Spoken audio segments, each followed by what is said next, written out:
Ora, se a corrente pregasse que Cristo ressuscitou dentre os mortos, como, pois, afirmam alguns dentre vós que não há ressurreição de mortos? E se não há ressurreição de mortos, então Cristo não ressuscitou. E se Cristo não ressuscitou, é vã a nossa pregação e vã a nossa fé. Aí os irmãos pulam para o verso 20. Mas, de fato, Cristo ressuscitou entre os mortos, sendo ele as primícias dos que dormem. Visto que a morte veio por um homem, também por um homem veio a ressurreição dos mortos. Porque, assim como em Adão todos morrem, assim também todos serão vivificados em Cristo. Verso 35. Mas alguém dirá, como ressuscitam os mortos? E em que corpo vem? Insensato. O que semeias não nasce se primeiro não morrer. E quando semeias, não semeias o corpo que há de ser, mas o simples grão, como de trigo ou de qualquer outra semente. E o verso 49. E, assim como trouxemos a imagem do que é terreno, devemos trazer também a imagem do celestial. Amém? Vamos fazer uma oração, pedindo a direção de Deus. Senhor Deus, soberano, eterno Pai, nós te pedimos, Senhor, venha até nós nesse momento. Senhor, fale ao nosso coração aquilo que o Senhor quer, não aquilo que pensamos que é o certo, mas o Senhor sabe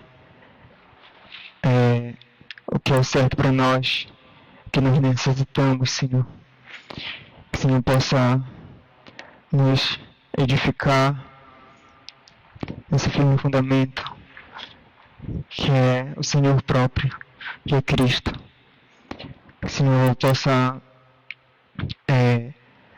lançar por terra todas as distrações, tudo aquilo que não vem de Ti, e que somente o que vem de Ti possa atrair nossos olhares, nossos ouvidos. Em nome de Jesus, é isso que eu te peço e te agradeço, Pai. Amém.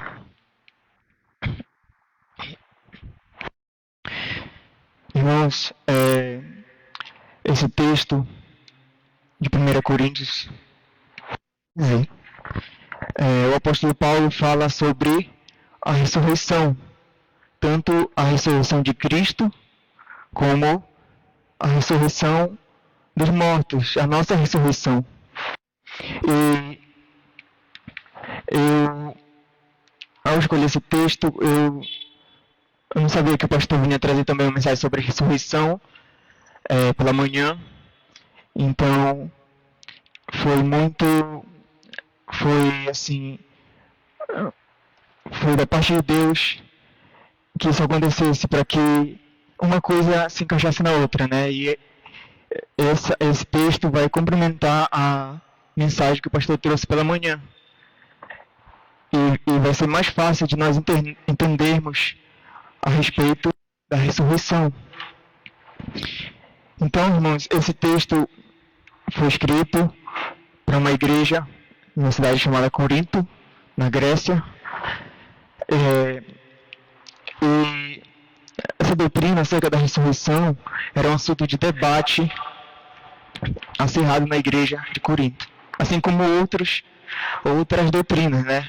Como os dons e entre outras que vemos nessa carta. E hoje em dia, também infelizmente, é negligenciado por muitos na igreja a doutrina que é o fundamento da nossa fé, sem a qual todas as outras doutrinas não valem de nada. E muitos deixam de dar a devida atenção a ela. E a igreja de Corinto aqui, irmãos, ela começou a abandonar a sua fé e a substituir a teologia pela filosofia grega. Lembrando que a cidade se localizava na Grécia. E os gregos, eles acreditavam na imortalidade da alma mas não acreditavam na ressurreição do corpo, porque para eles o espírito era essencialmente bom, né, e a matéria, a carne, era má. Então eles faziam de tudo para maltratar a carne, porque segundo eles, o corpo, no caso, segundo eles, era pecaminoso. E esse pensamento é chamado de dualismo filosófico. E isso já estava entrando na igreja. Os irmãos estavam se deixando contaminar por esse pensamento. E Paulo, ele combate firmemente o pensamento com a doutrina da ressurreição de Cristo. Primeiramente, ele se baseia na doutrina da ressurreição de Cristo, para depois ele afirmar a ressurreição dos mortos, a nossa ressurreição.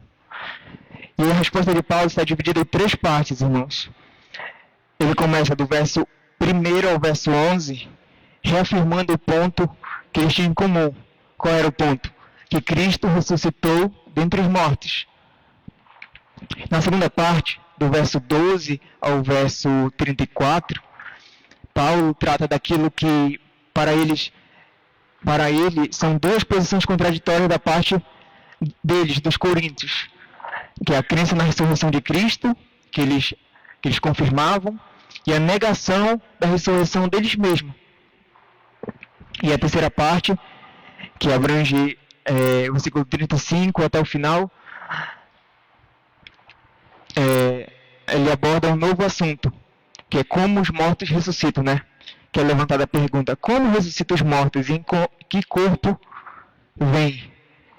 Mas Paulo, ele não fala como, no sentido de que poder, né? Mas no sentido de que forma, que ele traz algumas ilustrações. E o problema dos coríntios aqui, irmãos, estava relacionado à ressurreição dos mortos, o que significa, à luz da segunda metade do argumento, que é a partir do verso 35, que eles tinham levantado objeções, especialmente a aspectos corpóreos de tal ideia, influenciado pelo dualismo filosófico. E os crentes tinham aceitado a ressurreição, pelo menos a de Cristo, né? Mas, sob a influência da filosofia grega, alguns duvidavam da ressurreição física dos cristãos. E, abrindo parênteses, para mim, eu acho que é como se aquela heresia de Himeneu e Fileto, se os irmãos lembram, está em 2 Timóteo 2, é como se ela tivesse chegado nessa igreja, porque ambos diziam, né, que a ressurreição já era um fato passado e que não mais ocorreria no futuro. Então aqui eles estavam com um sério problema, tanto um problema soteriológico da salvação, quanto escatológico, do fim. Então o apóstolo Paulo ele escreve combatendo essa fraqueza doutrinária que estava na igreja. E o método de Paulo era claro. Primeiro ele examina a certeza da ressurreição, desenvolvendo a necessária conexão entre a ressurreição de Cristo e a dos crentes. Tendo isso em mente, vamos analisar 3 respostas de Paulo para essas doutrinas equivocadas dos coríntios. A primeira, aí Cristo ressuscitou dentre os mortos. Versículo 1 ao 11. O apóstolo menciona 3 provas da ressurreição de Cristo. A primeira prova, acompanhem comigo aí, verso 1 e 2. Irmãos, venho lembrar-vos o evangelho que vos anunciei, o qual recebestes e no qual ainda perseverais. Por ele também sois salvos, se retiverdes a palavra tal como vos-la preguei, a menos que tenhais crido em vão. Vocês percebem o primeiro problema que acerca do que os coríntios estavam enfrentando e a primeira prova de que Cristo ressuscitou.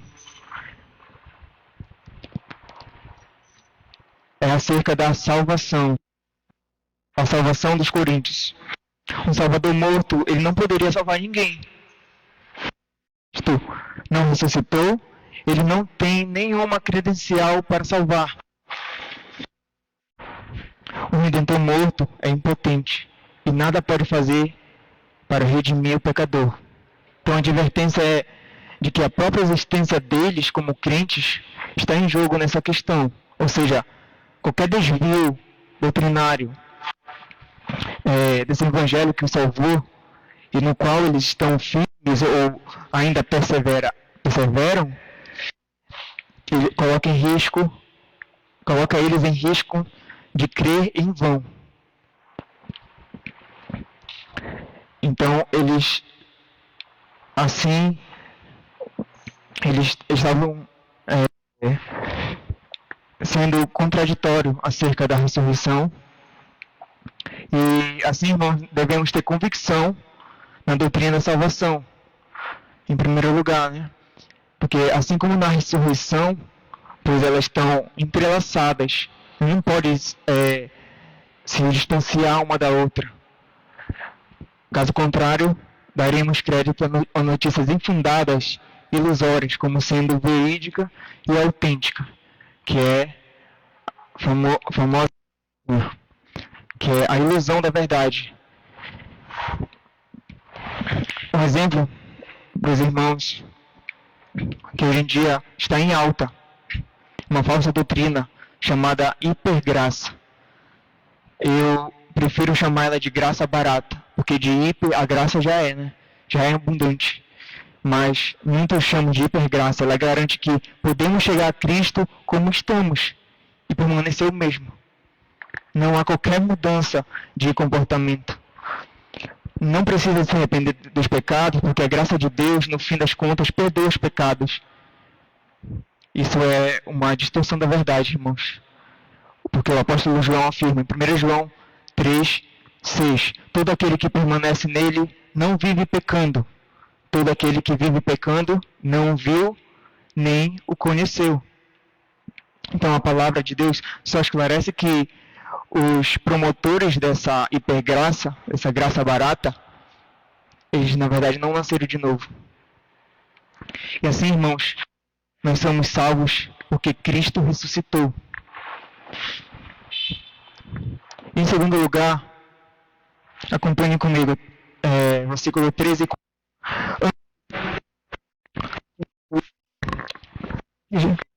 Versículo 3. Antes de tudo, vos entreguei o que também recebi, que Cristo morreu pelos nossos pecados, segundo as Escrituras, e que foi sepultado e ressuscitou ao terceiro dia, segundo as Escrituras.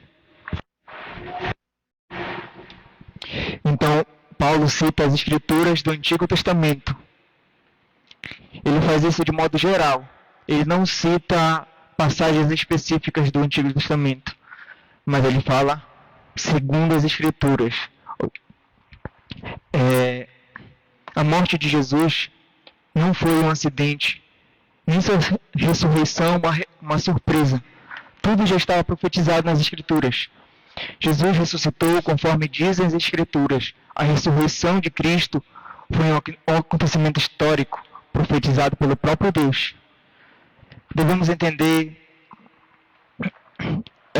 segundo as Escrituras, como falei, abrange toda a Escritura, né, do Antigo Testamento, da criação do universo ao retorno do exílio, da infidelidade de Israel à fidelidade do Messias que morre pelos pecados e ressuscita.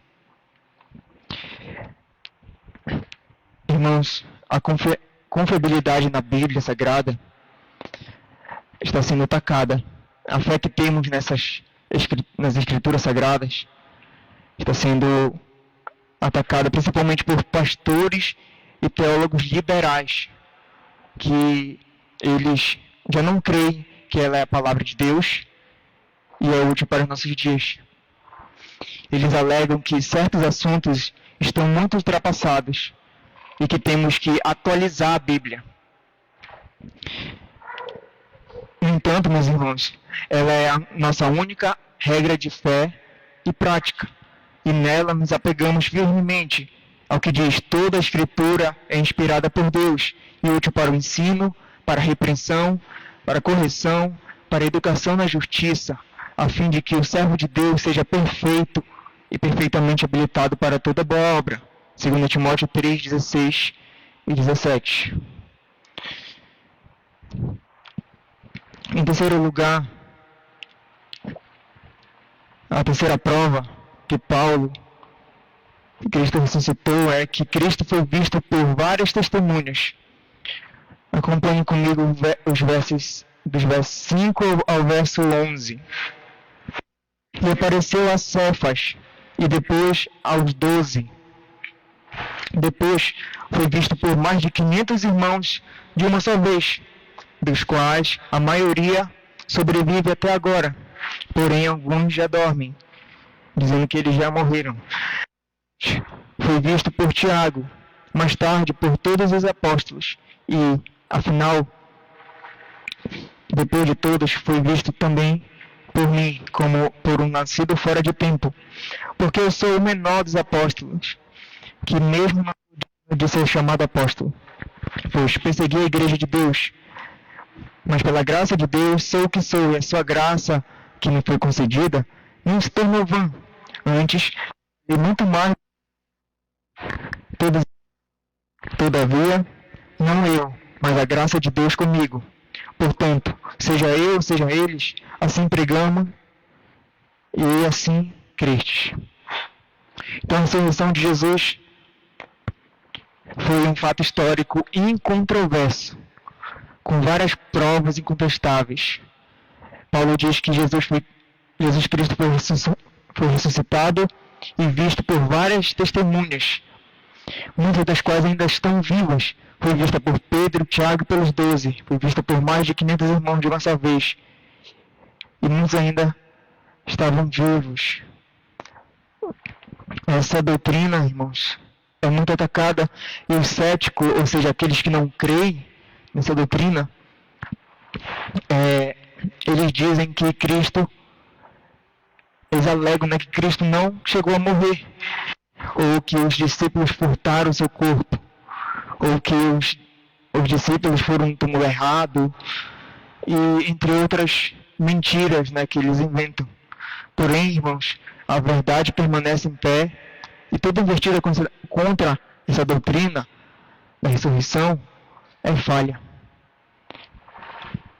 Se o apóstolo Paulo tivesse falado uma inverdade, se ele estivesse mentindo, obviamente ele seria contestado por historiadores, por outros estudiosos daquela época. Depois, Paulo disse: Cristo foi visto também por mim, o último dos apóstolos, nascido fora de tempo. Ou seja, ele está falando que ele nasceu fora de tempo no sentido que foi prematuro ao apostolado, porque ele foi chamado por Deus para o apostolado depois dos 12 apóstolos, né, os primeiros apóstolos de Cristo, e ele perseguiu a igreja, e foi uma conversão assim, quase que instantânea. Então, assim, essa primeira sessão, ela tem a função tanto de fundamentar no próprio Cristo o argumento que se segue, quanto o de fundamentar a autoridade de Paulo no fato dele ter visto o Senhor ressuscitado e dos coríntios, em decorrência do ministério do apóstolo, tornado crente. E a segunda sessão, irmãos, é a ressurreição no presente, como artigo de fé, e a negação dos coríntios, dos irmãos, quanto à ressurreição dos corpos. Versículo 12. Versículo 12 diz: ora, se a corrente pregar Cristo ressuscitou dos mortos, dentre os mortos, como afirmam alguns dentre vós que não há ressurreição de mortos, E se não há ressurreição de mortos, então Cristo não ressuscitou. Será que seria possível desvincular a ressurreição de Cristo da nossa ressurreição, da ressurreição dos mortos?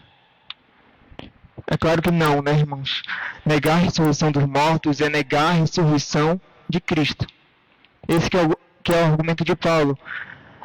Porque na igreja de Corinto as pessoas estavam defendendo a veracidade da ressurreição de Cristo, mas por outro lado eles estavam negando a possibilidade da ressurreição dos mortos. Então toda a argumentação de Paulo é que se não há ressurreição de mortos, então Cristo não ressuscitou. Essa é a lógica de Paulo. Se os mortos não ressuscitam, então Cristo não ressuscitou. E se Cristo não ressuscitou, isso faz dele um mentiroso. Isso faz dos apóstolos enganadores. Isso faz da Bíblia uma fábula e da salvação uma farsa.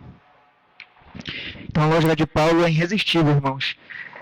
Cristo ressuscitou dentre os mortos. Não está se referindo ao fato de ressuscitar da morte em si, mas dentre aqueles que morreram. A posição dos coríntios de que não há ressurreição dos mortos significa que os mortos não ressuscitam. O que sugere que tanto os que já estão mortos quanto os que ainda morreram, os que ainda morrerão, não terão uma existência futura que envolva a sua presente forma física corpórea. Para os coríntios, o problema é com os mortos e o fato de ressuscitarem, ou seja, que os mortos têm uma existência futura em alguma condição somática, ou seja, física. Eles não acreditavam que os mortos iam ressuscitar num corpo, mas não é simplesmente nosso corpo. Eu vou explicar mais na frente. O que provavelmente significa, do ponto de vista deles, a reanimação literal de um cadáver para continuar existindo fisicamente em sua presente forma física. O próprio passará a rejeitar essa ideia do verso 42 a 50. Mas, antes de fazer isso, ele precisa reafirmar a realidade da ressurreição em si. Inclusive, o fato implícito de que ela é física. Paulo declarou que Cristo foi erguido dos mortos, né, que diz no verso 12, ou seja, por aí na igreja de vocês, em Corinto, eles pregam que Cristo ressuscitou, nós pregamos que Cristo ressuscitou dentre os mortos. Agora ele pergunta, por que alguns coríntios negam a doutrina da ressurreição? Não a de Cristo, mas a da ressurreição nossa, dos mortos, dos que vão morrer. Não que eles rejeitaram essa doutrina, mas eles reinterpretaram, dizendo que a ressurreição de Cristo foi apenas espiritual. Ensinaram que com Cristo eles também foram ressuscitados dos mortos na ocasião do seu batismo. Portanto, para eles a ressurreição já tinha acontecido. Era um fato passado, não futuro. E teve apenas significado passageiro. Eles não como uma doutrina da fé cristã. E assim corriam o risco de se separar da igreja. Então, negar a ressurreição de Cristo é desfigurar a mensagem cristã de 7 pontos essenciais. Que Paulo aborda aqui dos versos 13 até o 19. Paulo fazendo hipótese, né? Não que isso seja verdade. Ele diz, se não há ressurreição, já é o verso 13, se não há ressurreição de mortos, então Cristo ressuscitou. Porque se os mortos não ressuscitam, também Cristo não ressuscitou. Se Cristo não ressuscitou, nós estamos seguindo um Cristo morto e impotente. Essa é a primeira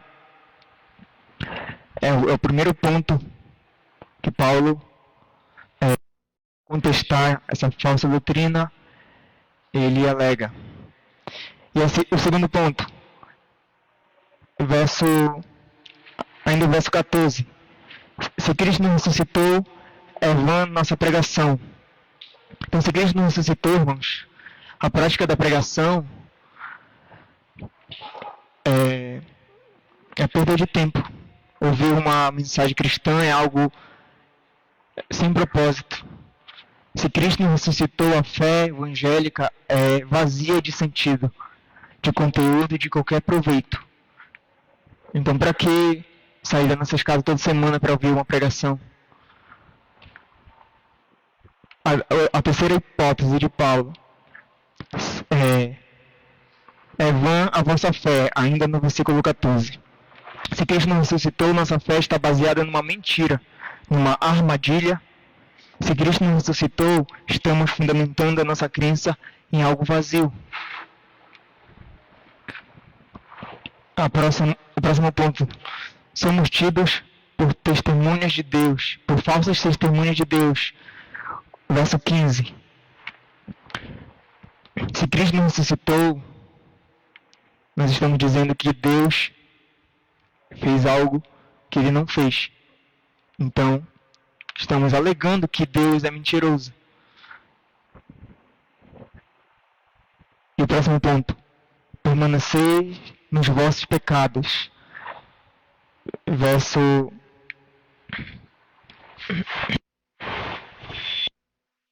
17. Se Cristo não ressuscitou, a sua morte não foi vicária. Ou seja, não foi substituta em nosso favor. E por isso ainda estamos perdidos. Se Cristo não ressuscitou, os efeitos da sua morte foram nulos. A ressurreição de Cristo é a evidência de que o sacrifício que ele fez a favor dos pecadores foi aceito por Deus. É a ressurreição que autentica, ou seja, que prova o sacrifício perfeito e cabal de Cristo na cruz. Próximo, verso 18. Os que dormiram em Cristo pereceram. Se Cristo não ressuscitou, não há esperança de bem-aventurança eterna. Se Cristo não ressuscitou, então a morte tem a última palavra, né? Depois da morte, não existe mais nada. Um teólogo, eu concordo muito com ele, que ele diz: a ressurreição de Cristo não só tira o véu de terror e escuridão de sobre o túmulo, mas também varre o abismo que nos separa de nossos mortos queridos.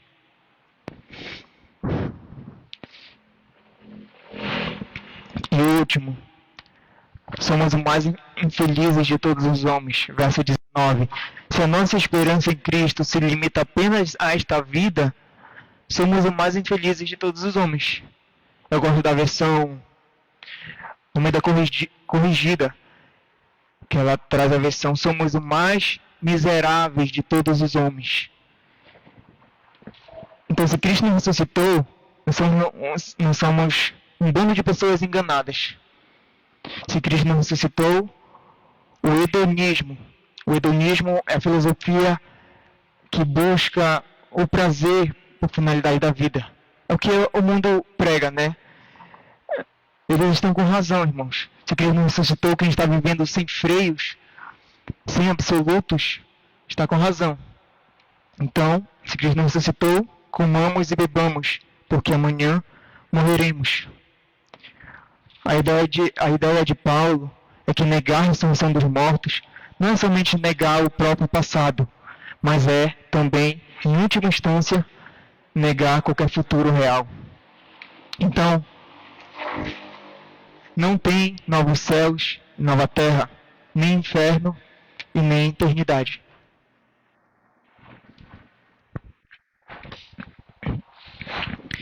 Essa parte termina meio que deprimente, irmãos.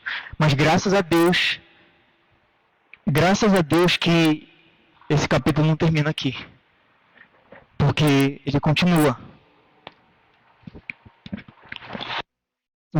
Verso 20.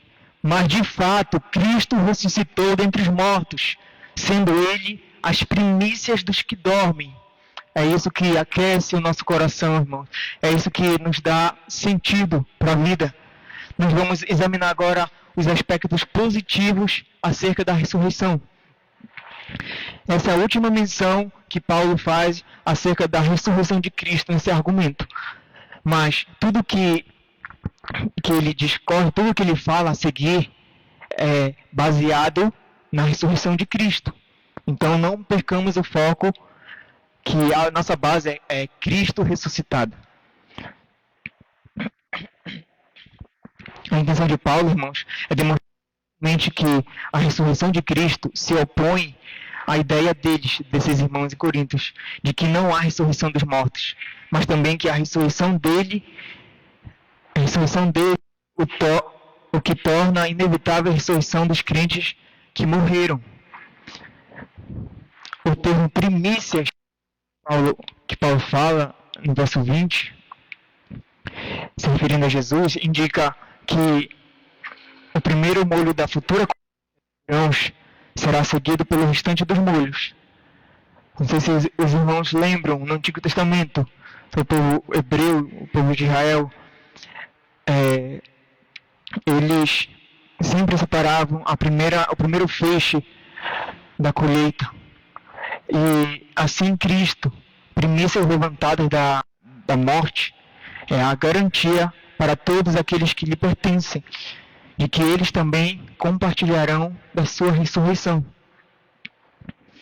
Paulo usa essa metáfora para simbolizar uma presente garantia da parte de Deus de que haverá colheita ou pagamento escatológico final e que a ressurreição dos que morreram é inevitável, vai acontecer.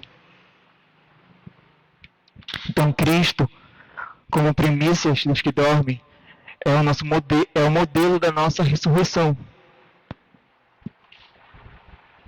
Versos 21 e 22. Visto que a morte veio por um homem, também por um homem veio a ressurreição dos mortos.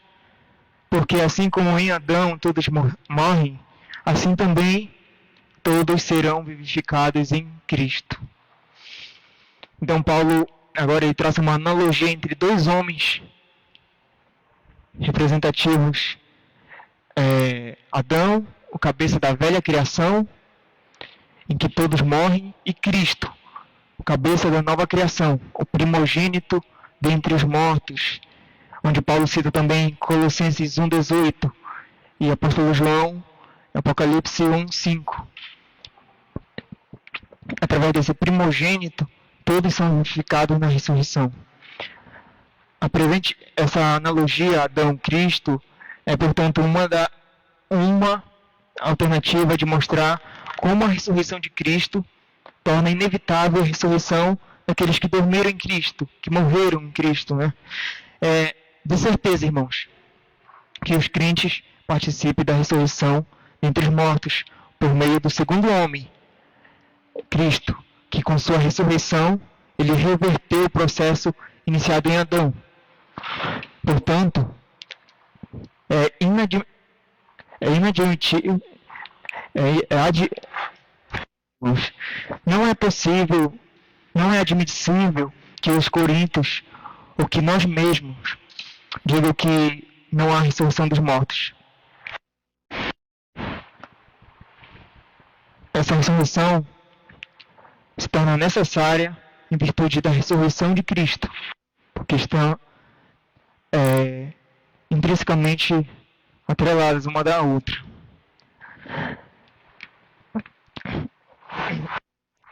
A próxima sessão, verso 29. De outra maneira, que farão os que se batizam por causa dos mortos? Se absolutamente os mortos não ressuscitam, por que se batizam por causa deles? Irmãos,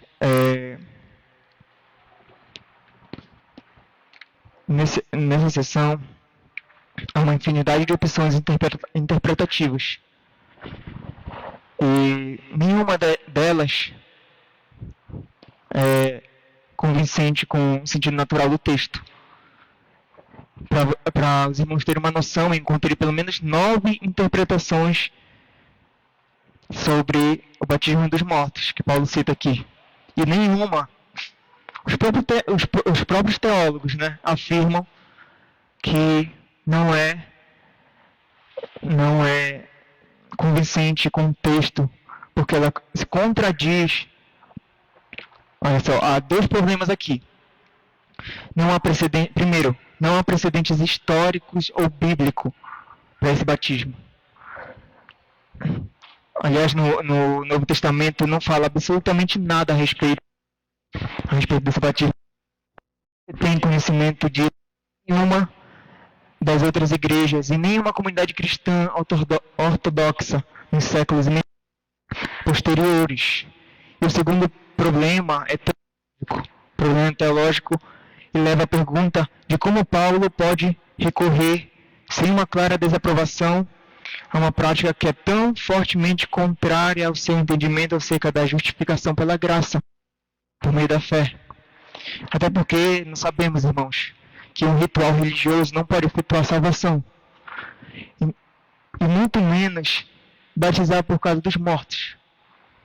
Então, eu podia trazer uma interpretação que eu mais gostaria de afirmar, mas eu vou ser honesto com o texto bíblico. Então, diante desse fato, eu não vou falar sobre o batismo dos mortos. Então, vamos para a próxima sessão, versos 35, que Paulo responde a pergunta: como os mortos ressuscitam? Diante da pergunta como os mortos ressuscitam, Paulo ilustra usando três figuras. Em primeiro lugar, a figura da semente. Vamos ler verso 35 ao 38, depois do 42 ao 48. Mas alguém dirá: como ressuscitam os mortos? E em que corpo vem? Insensato. O que semeias não nasce, se primeiro não morrer. Quando semeias, não semeias o corpo que há de ser, mas o simples grão, como de trigo ou de qualquer outra semente. Mas Deus lhe dá o corpo como lhe aprove dar, e a cada uma das sementes o seu corpo apropriado. Verso 42. Pois assim também é a ressurreição dos mortos. Semeia-se o corpo na corrupção, ressuscita na incorrupção. Semeia-se em desonra, ressuscita em glória. Semeia-se em fraqueza, ressuscita em poder. Semeia-se corpo natural, ressuscita corpo espiritual. Se há corpo natural, há também corpo espiritual. Pois assim está escrito: o primeiro homem, Adão, foi feito alma vivente. O último Adão, porém, é espírito vivificante. Mas não é o primeiro o espiritual, e sim o natural. Depois, o espiritual. O primeiro homem formado da terra é terreno. O segundo homem é do céu. Como foi o primeiro homem, o terreno, tais são também os demais homens terrenos. E como é o homem celestial, tais também os celestiais.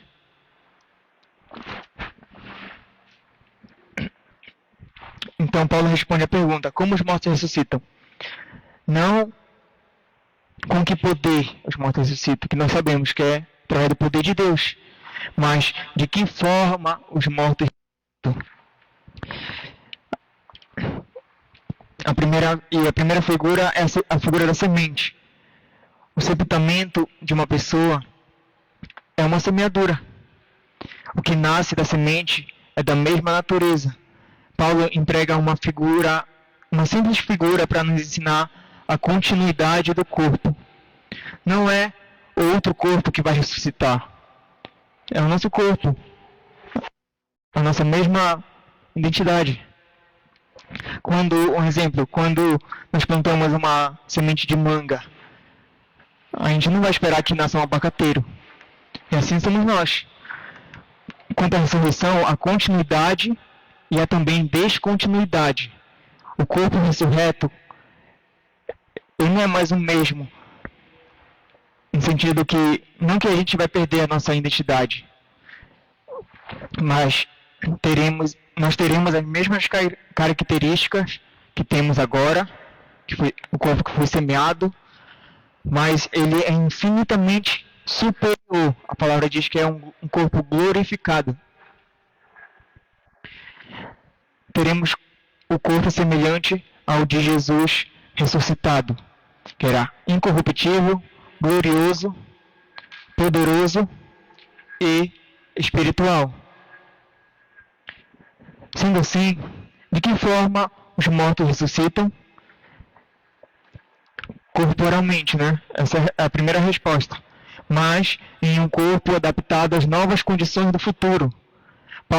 O apóstolo Paulo ele estava igualmente convencido de que a ressurreição de Cristo não era a reanimação de um cadáver, simplesmente. Como acontecia na ressurreição, nos milagres de Jesus, né? Lázaro foi ressuscitado, mas com o corpo dele, antes dele morrer, a primeira vez, com fraquezas, com debilidades, mas na ressurreição futura é diferente. Vai ser adaptado à existência celestial. Vocês lembram, irmão, quando Jesus apareceu aos discípulos, depois de ressuscitado? Eles pensavam, vendo que fantasma, né? Um espírito. Jesus pediu que tocasse nele, tocasse nas feridas, para provar que ele não era espírito, porque espírito não tem carne nem osso, disse ele. E ainda pediu comida para seus discípulos. Então, é uma ressurreição física. E Paulo cita 4 características, pelo menos, do corpo ressurreto. A primeira, semeia-se corpo corruptível, ressuscita-se corpo incorruptível. Verso 42. Esse corpo corruptível que nós temos, irmãos, fica cansado, fraco, doente. Uns perdem cabelo, outros veem os cabelos ficando brancos, nossa face fica enrugada, o vigor vai murchando, a beleza exterior vai desaparecendo. Na verdade, nosso corpo está sujeito à fraqueza e à corrupção do tempo. Inevitável, né? O corpo da ressurreição, porém, jamais ficará cansado, envelhecido ou doente. Essa é o primeiro ponto, corpo incorruptível. O segundo é corpo glorioso. Ainda no versículo 42, parte B. Semeia-se em desonra e ressuscita em glória.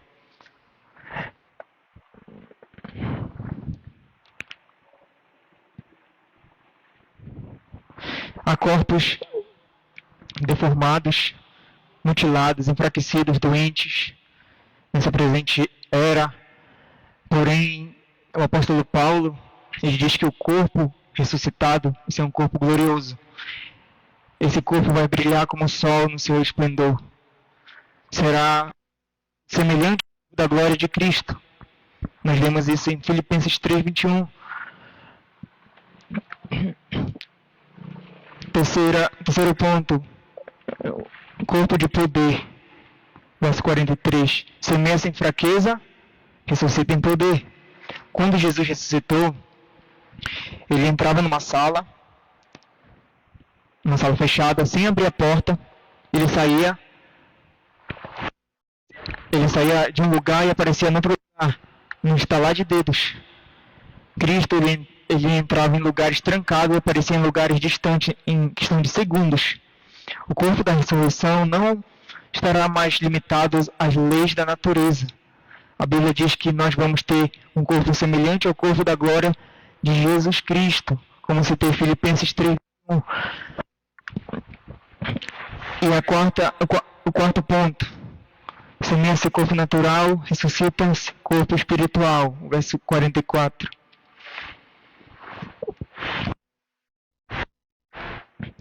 Corpo espiritual não é corpo etéreo, ou seja, corpo instituído não é como um corpo como os discípulos pensavam, né, que Jesus era um fantasma, um espírito. O corpo de Jesus, embora espiritual, era tangível, a gente podia tocar. Ele podia aparecer, desaparecer mas alguém podia tocar nele mesmo assim. Ele mostrou suas mãos com as marcas dos cravos. Ele não precisava de alimento, mas ele podia. Tá? O espírito não tem carne e ossos, como tem o corpo da ressurreição. O corpo da ressurreição é espiritual no sentido de que não tem mais conflito entre o desejo carnal e o desejo espiritual. Se sobrepõe o espiritual no corpo. Não há mais a guerra, não há mais essa guerra existencial dentro de nós, como hoje. E a segunda Paulo traz, Paulo afirma no verso 39, nem toda a carne é a mesma, porém uma é a carne dos homens, outra a dos animais, outra a das aves e outra a dos peixes. Ele está pronunciando a diferença entre a existência terrestre e terrestre e a celeste dos crentes. Paulo ele não está sugerindo aqui que haverá ressurreição de animais, aves ou peixes. Ele ensina que se Deus foi capaz de fazer o homem, os animais, as aves e os peixes, dando a cada um deles um tipo de carne e um tipo de corpo diferenciado, não poderia Deus nos dar um corpo diferente na ressurreição?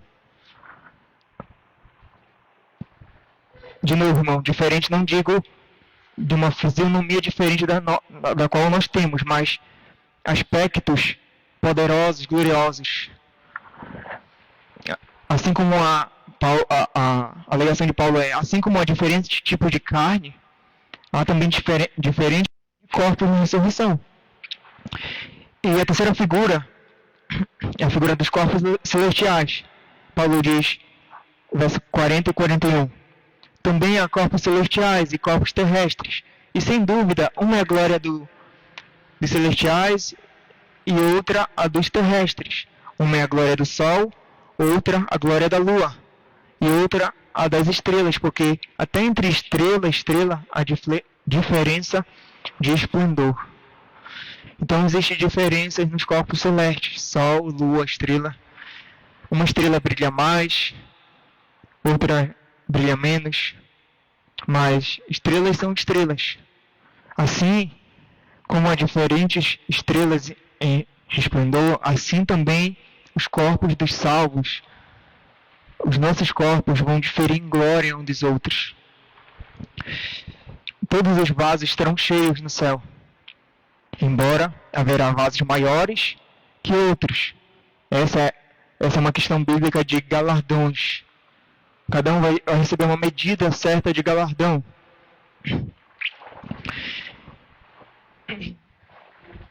A próxima pergunta que Paulo responde é: quando os mortos hão de ressuscitar? Quando é isso? Porque os coríntios estavam com um problema. Os irmãos pensavam que eles já tinham ressuscitado. Só que eles não estavam com corpos gloriosos, glorificados, né? Com poder. Então, 3 verdades são destacadas aqui. Em primeiro lugar, quando vai ser a ressurreição dos mortos? Quando vai acontecer? A Bíblia diz que será na segunda vinda de Cristo. Podemos ver os versos 23. Cada um, porém, por sua própria ordem. Cristo, as primícias, depois os que são de Cristo na sua vinda. Versos 51 e 52. Eis que vos digo um mistério. Nem todos dormiremos, mas transformados seremos todos, num momento, num abrir e fechar de olhos, ao ressoar da última trombeta. A trombeta soará, os mortos ressuscitarão incorruptíveis, e nós seremos transformados. Então, retornando à pergunta, quando acontecerá? Na vinda de Cristo, ao ressoar da última trombeta. Uns vão ressuscitar para a vida e outros para a ressurreição do juízo.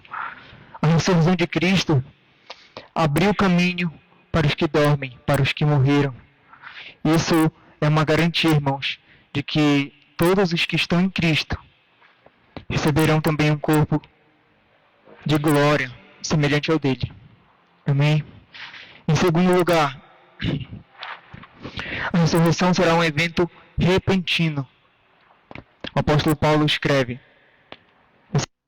versículo 52, no momento, no abrir e fechar de olhos, ao ressoar da última trombeta. A palavra momento aqui, irmãos, é a palavra grega átimos, que significa que significa em português a palavra átomo. Essa palavra era usada para o bater das asas de um pássaro, para o faiscar de uma estrela e para o piscar de um olho. Ou seja, repentino, rápido. Será dessa forma, no momento que os mortos em Cristo ressuscitarão. E em terceiro lugar,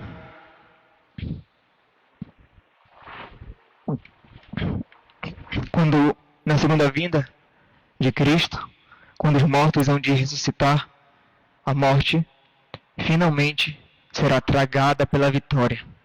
Nós lemos os versículos 47 ao 57. Perdão, irmão. 54 a 57. E quando este corpo corruptível se revertir de incorruptibilidade, e o que é mortal de imortalidade, então se cumprirá a palavra que está escrita: tragada foi a morte pela vitória. Onde está a morte, a tua vitória? Onde está a morte, o teu aguilhão?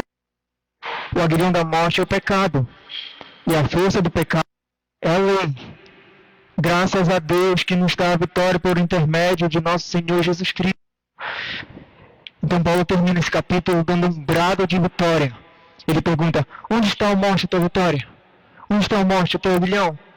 Como se a morte fosse uma abelha que teve seu ferrão arrancado. Esse ferrão era o pecado, irmãos, que foi exposto pela lei de Deus, mas conquistado por Cristo em sua morte. Agora ele afirma: tragada foi a morte pela vitória. Graças a Deus que nos dá a vitória por intermédio de nosso Senhor Jesus Cristo. Então a morte, o último inimigo a ser vencido, será lançado no lago de fogo.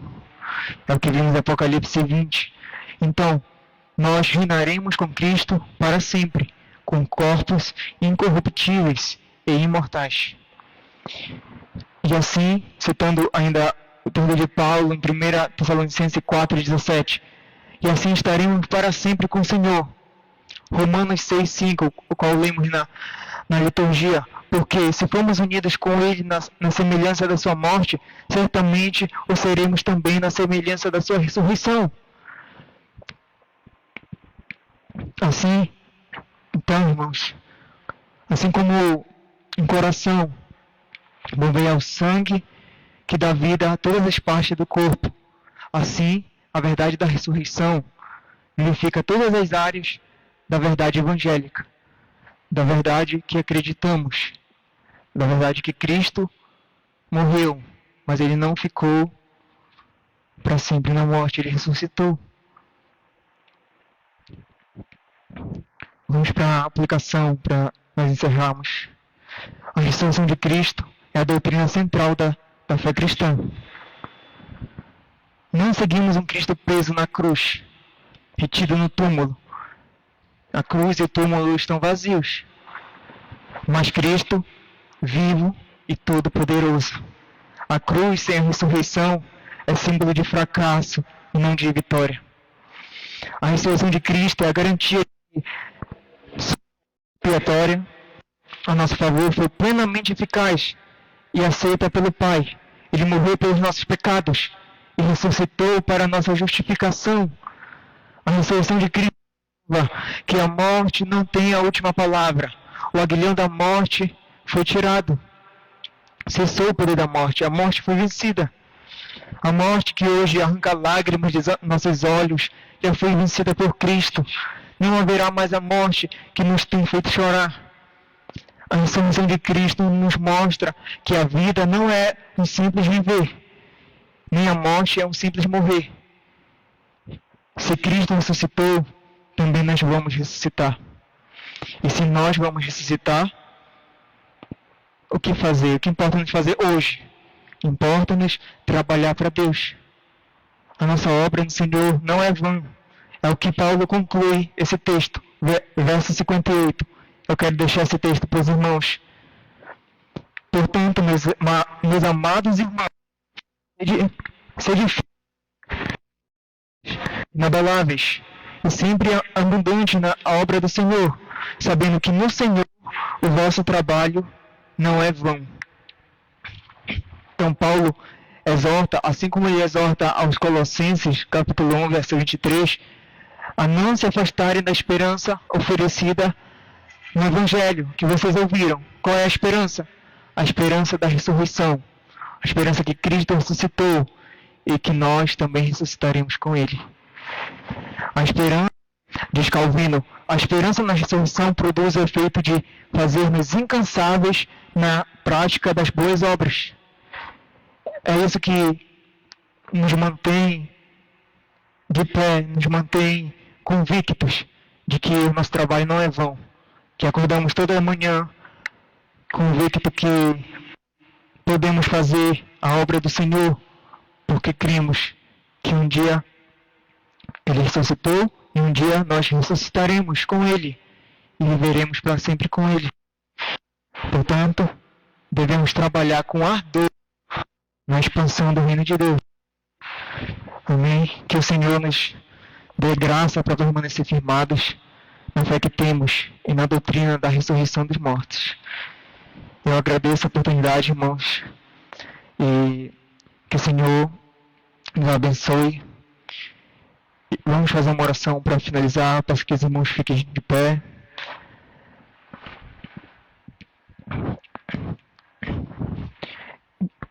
E lembrar que esse é o sentido da Páscoa. Não é ovo de Páscoa, não é coelhinho, não é presente, mas é o maior presente que recebemos. Cristo em nós, é a nossa esperança, a esperança da glória. Amém. Senhor Deus e Pai, nós te agradecemos, Senhor, pela bendita esperança e pela fé que estamos firmados em Ti, que nós possamos nos agarrar convictos de que o Senhor ressuscitou. Nós cremos nisso. O Senhor não está preso à morte. E que também um dia o Senhor virá para nos ressuscitar e para estar juntos com o Senhor para sempre. Um dia não haverá mais morte, não haverá mais dor, não haverá mais lágrimas, não haverá mais sofrimento, porque a morte foi tragada naquela cruz, a morte foi vencida. Esse que é o sentido que nós estamos aqui, de pé, nós estamos reunidos em Tua presença, Senhor. E que possamos nos manter convictos, para que possamos trabalhar na Tua obra, para a expansão do Teu reino, ainda nessa presente era, anunciando que o Senhor veio salvar muitos, resgatar muitos da morte, e que um dia o Senhor retornará, e nós viveremos para sempre com o Senhor. Muito obrigado, Senhor. Nos dê uma semana abençoada, abençoa nossos trabalhos, nossos afazeres, tudo que nós vamos fazer, que seja para o Senhor, que seja para honrar e glorificar o Teu nome, Deus. É isso que te pedimos, em nome de Jesus, te agradecemos. Amém.